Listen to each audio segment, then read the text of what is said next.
Dear students, সবাইকে আমন্ত্রণ জানাচ্ছি ঢাকা বিশ্ববিদ্যালয়ের ভর্তি পরীক্ষা। জাস্ট কিছুক্ষণ আগে ভর্তি পরীক্ষা হয়ে গেছে। আজকে আজকে প্রশ্নপত্র, আজকে শনিবারের প্রশ্নপত্র অর্থাৎ 25শে জানুয়ারি 2025-এ পরীক্ষা হলো তোমাদের ঢাকা বিশ্ববিদ্যালয়ে। তাহলে ঢাকা বিশ্ববিদ্যালয়ের দেখো, ঢাকা বিশ্ববিদ্যালয়ের কলা, আইন, সামাজিক বিজ্ঞান, বিজ্ঞান ইউনিট আন্ডার গ্রাজুয়েট প্রোগ্রাম ভর্তি পরীক্ষা 2024-25। কাজে এর এখানে মানদণ্ড দেওয়া আছে এবং দেখো এখানে আমি যেহেতু ইংরেজি সাবজেক্টে ডিল করি, কাজে এমসিকিউ ইংরেজিটা আমি সলভ করে দিচ্ছি। এবং বরাবরের মতো এবার আমি তোমাদেরকে জানাচ্ছি যে আমি বরাবরই প্রেফার করতাম এবং বলতাম যে আমার অভিজ্ঞতা থেকে যে ডিউর এক্সাম প্রথম হয়, এটা শুধু মুখস্থ নির্ভর না, খুব অপেক্ষাকৃত সহজ এক্সাম হয়, কিন্তু ছাত্রছাত্রীদের একটা ভুল প্রিপারেশন তারা নিয়ে থাকে, শুধু গ্রামারের উপর বেস করে তার প্রিপারেশনে কমন পায় না, যে কারণে 90% স্টুডেন্টরা অফ দিতে পারতে হয়। তাহলে যারা ভালো করতে চায় তাদেরকে অবশ্যই মিনিং এবং গ্রামার দুটোকে ব্যালেন্স করার যে একটা অ্যাবিলিটি, সেটা না থাকলে তারা কখনোই ফিট না। তাহলে এবছর দেখো মিনিং সেন্স এবং গ্রামারটা 100% মিনিং এবং গ্রামার দুটাকে ব্যালেন্স করেই প্রশ্ন হয়েছে। খুব ভালো কোয়েশ্চেন, খুব কঠিন না, কঠিন বললে ভুল হবে। এখানে মিনিং সেন্সটা তোমাদের গ্লোবালে যে এতটুকু মিনিং থাকতেই হবে মিনিং সেন্সটা। তাহলে আমি সরাসরি যাই সাবজেক্ট জেনারেল ইংলিশ অর্থাৎ সাধারণ ইংরেজি, যেটা কমন ছাত্রছাত্রীদের জন্য, যারা ইংলিশ মিডিয়াম বা ভার্সনে তাদেরকে আলাদা প্রশ্ন দিয়ে থাকেন। তাহলে আমি তোমাদের সাধারণ যারা স্টুডেন্ট তাদের জন্য যে কোয়েশ্চেনটা আছে সেটা দিচ্ছি। Many people dash fake news on social media, which dash by checking carefully the source of information. দেখো, তাহলে তোমাদের মিনিং বুঝতে হবে এবং একই সাথে গ্রামার ম্যাচ করা একটা দারুণ সুযোগ আছে। প্রশ্নটা হয়েছে খুবই ক্রিয়েটিভ। Many people মানে সাবজেক্ট প্লুরাল, পিপল যেহেতু আছে তার সাথে প্লুরাল সবগুলোই আছে, কিন্তু এখন বেছে নিবা পরেরটা গুরুত্বপূর্ণ ভূমিকা রাখবে তোমাদের এটা সলভে। তাহলে many people dash fake news on social media, which dash, এই হুইচটা বলতে কি বলছে এটা বোঝাটাও গুরুত্বপূর্ণ। হুইচ মানে হচ্ছে এখানে ফেক নিউজ, যেহেতু অন সোশ্যাল মিডিয়া একটা প্রিপোজিশনাল ফ্রেজ, তার একটা বাক্যে প্রিপোজিশনাল ফ্রেজ থাকলে সেটা ভ্যালুলেস গ্রামারের কনটেক্সটে। তাহলে ফেক নিউজ হুইচ, তাহলে নিউজ তো হুইচটা আসলে নিউজকে মিন করছে। নিউজ তো নিজে নিজে চেক করতে পারে না, যেহেতু বাই আছে। তাহলে হুইচ ক্যান বি আইডেন্টিফাইড, সবগুলো আছে অ্যাক্টিভ, বাই চেকিং কেয়ারফুলি, যেহেতু প্যাসিভ সেন্সের কথা আছে, তাহলে can be identified should be the correct part, second part. তাহলে এইটা যদি সেকেন্ড পার্ট হয় তাহলে অবভিয়াসলি কারেক্ট আনসার, কারণ স্প্রেডের সাথে স্প্রেড ভালো সাবজেক্ট রুরাল ভাবটা ঠিক আছে। তাহলে C should be the correct answer. তার অনেক লোকজন তারা ছড়িয়ে থাকে ফেক নিউজ, নকল কোনো খবর, ভিত্তিহীন খবর তারা ছড়িয়ে থাকে সোশ্যাল মিডিয়াতে, যা ক্যান বি আইডেন্টিফাইড, যাকে শনাক্ত করা যায় by checking carefully the source of information. মানে হচ্ছে এখানে তথ্যের উৎসটা সতর্কতার সাথে পরীক্ষা করে তাহলে ওই ফেক নিউজকে শনাক্ত করা যায়। তাহলে আনসার শুড বি সি। খেয়াল করো। Number 2, certain serious diseases can be successfully treated dash detected in an initial stage. that's it, meaning sense, এখানে কোনো গ্রামারের বাহাদুরি নাই। গ্রামার বুঝতে গেলে তো এখানে লেস্ট যদি বলো তাহলে লেস্টের সাথে একটা শুড আসবে, শুড বি ডিটেক্টেড, তাহলে নাইস, এটা হবে না। ওয়েদার আনসার্টেনটি বলছে, এটা হবে না। আনলেস মানে যদি না, কিন্তু এখানে বলছে যদি মানে হচ্ছে ইফ, এটা হবে। কারণ কিছু সিরিয়াস ডিজিজ মানে কিছু মারাত্মক রোগগুলোকে সফলভাবে ট্রিটেড করা যায়, মানে চিকিৎসা করা যায়, যদি প্রাথমিক স্টেজে সেটাকে শনাক্ত করা যায়। যদি না হবে না, যদি ইফ ডিটেক্টেড ইন অ্যান, অর্থাৎ দুয়ের এ হবে, should be the correct answer. 3 number, I dash to call the customer service of the bank all morning, but I cannot get through. দেখো, বাটের আগে এবং পরে দুটোকে প্যারালাল স্ট্রাকচারে তোমাদেরকে দাঁড় করাতে হবে। তাহলে বাটের পরে যেহেতু আছে ক্যানট, কুড নট না, ক্যানট, তাহলে ক্যানটের সাথে প্রেজেন্ট ইয়ার সম্পর্ক, প্রেজেন্ট কন্ডিশন সম্পর্ক, প্রেজেন্ট টেন্সের সম্পর্ক। দেখো, I dash to call the customer service of my bank all morning মানে সারা সকাল ধরে, তার সকাল ধরে বা যাবত থাকলে পরে বলতো এখানে যে ফর ইমপ্লিসিটলি আছে, এটা যারা একটু মিনিং ভালো তারা বুঝতে পারছে অল মর্নিং মানে সারা সকাল ধরে, শুধু সারা সকাল না, সারা সকাল ধরে। পরে যদি সময় থাকে তাহলে পারফেক্ট কন্টিনিউয়াস, সেটা প্রেজেন্ট পারফেক্ট কন্টিনিউয়াস হতে পারে, পাস্ট পারফেক্ট কন্টিনিউয়াসও হতে পারে। তাহলে খেয়াল করো, যেহেতু পরের অংশ আছে but I can't get through, তাহলে এর সাথে have been trying. I have been trying to call the customer service of my bank all morning. আমি সারা সকাল ধরে আমি কাস্টমার সার্ভিসে কল দেওয়ার চেষ্টা করছি, কিন্তু আমি ঢুকতে পারছি না, I cannot get through. তাহলে D is the correct answer. আবার বলছি, বাটের পরে যদি প্রেজেন্ট আছে তাহলে এটা হবে হ্যাভ বিন ট্রাই। আর যদি এখানে কুড নট হতো তাহলে হতো হ্যাড বিন ট্রাই। তাহলে যেহেতু বাটের পরে প্রেজেন্ট আছে, কাজে এখানে প্রেজেন্ট পারফেক্ট কন্টিনিউয়াস, অর্থাৎ D is the correct answer. 3-এর ডি। ডিয়ার স্টুডেন্টস, 4 নম্বর দেখো, the synonym of deviate. Deviate মানে বিচ্যুত হওয়া, তাহলে এটা পিওরলি ভোকাবুলারি থেকে এসছে। সিনোনিম যেহেতু ডেভিয়েট মানে বিচ্যুত হওয়া, তাহলে এটা হবে ডাইগ্রেস বিচ্যুত হওয়া। কন্টিনিউ, চালিয়ে যাওয়া, পারফেক্ট, এটা কোনো কিছুর উপরে প্রাধান্য বিস্তার করা, অল্টারনেট, অর্থাৎ এটা পরিবর্তন করা, তাহলে কোনোটাই যাচ্ছে না, digress is the correct answer. একটা সিম্পল ভোকাবুলারি, ডেভিয়েট মানে হচ্ছে ডাইগ্রেস, বিচ্যুত হওয়া। সি, 4-এর C, many people are increasingly interested in sustainable living which has sparked a dash eco-friendly products.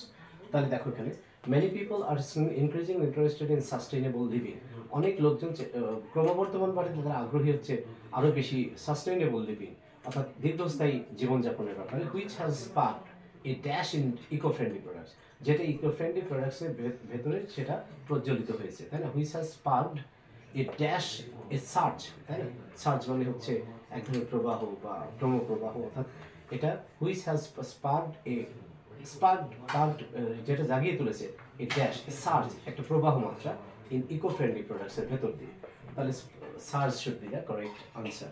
তাহলে আমি দেখো তোমরা, তাহলে এটা প্রথম 5টা কোয়েশ্চেনের আনসার হয়ে গেল। এবার 6-এ যাই। 6-এ দেখো, he went to the hospital, একটু বড় করি,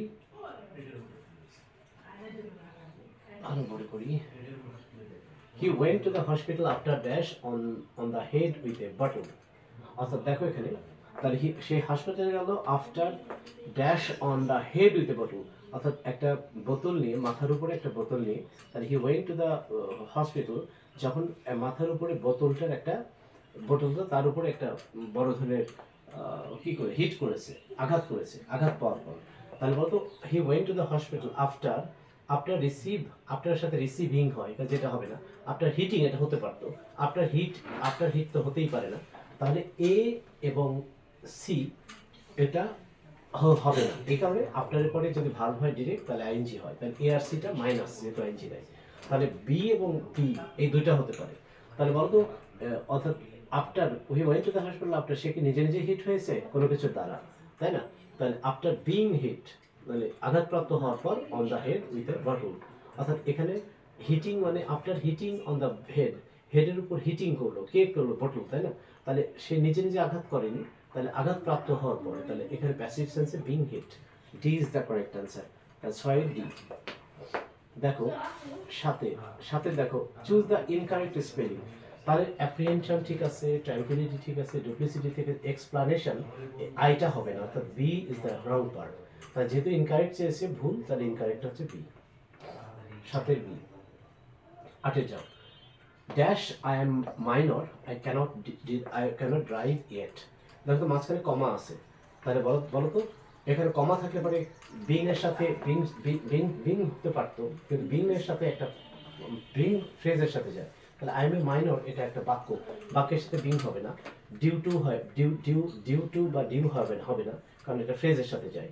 I M A minor completely একটা প্রিন্সিপাল ক্লজ, একটা প্রিন্সিপাল ক্লজের আগে অবশ্যই সাবঅর্ডিনেট অ্যাডভার্ব হবে, সাবঅর্ডিনেট অ্যাডভার্ব এগুলো ফ্রেজের সাথে যায় বলে বিং হবে না, ডিউ হবে না, এভিডেন্টলি অর্থের সাথে যাচ্ছে না, এবং যেহেতু দুইটা বাক্যের মাঝখানে কমা আছে, কাজেই এটা সাবঅর্ডিনেট ক্লজ মার্কার হবে হচ্ছে সিন্স, যেহেতু complex sentence. Since I am minor I cannot drive it, যেহেতু আমি ছোট আমি এখনো গাড়ি চালাতে শিখিনি, তাহলে সিন্স, যেহেতু এটা অর্থ এবং গ্রামার দুটোকে ব্যালেন্স করছে। টু হ্যাভ কোল্ড ফিট মানে হচ্ছে অনেকখানি নার্ভাস বা স্নায়ুবিক দুর্বলতায় ভোগা, তাহলে সরাসরি এটা জানতে হবে, cold feet means to become nervous, cold fit.